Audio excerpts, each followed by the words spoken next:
In many schools like this one, there are still social classes. Which child has a meal card and can therefore afford to have lunch every day? And which child doesn't and will therefore spend the day hungry, but still be expected to compete with others at the end of the term? While it should never be that way, it is the reality. This school has over 1,200 students. 320 of them do not have lunch at the school. They have no meal cards because their parents cannot afford the food that costs 20,000 shillings per term. Michelle Wanyenze is 12 years old, a primary 7 pupil. Her day begins at 5 a.m., but not her first meal. Her mother can only afford to buy lunch for one child, her 9-year-old brother in the same school. Because for him he's young and he can't experience this hunger.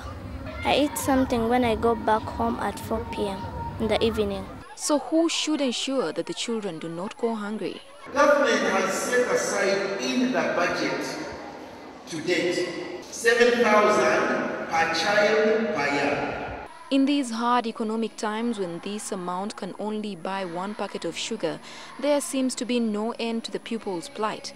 The Teachers Association worked out a higher figure that they believe would help, a contribution of 22,000 shillings per child per year, with the hope that the government sends the money on time. But then again, the parents too have to make the effort to pay for their children's lunch. To turn attention to feeding pupils in school, a strategy has been devised. So when the children are in school and they are not having lunch, I will not have lunch until a decision is made that makes it mandatory for parents to pay a contribution towards lunch. The bishop's lunch money will be channeled to ensuring the 320 children in this school have lunch for the rest of the term. Let all of us who care about education in this country say no lunch until every one of our children in our school system has lunch. And he is quick to add that it is not a political gimmick, but a stand that anyone with a heart for the children of this country would take.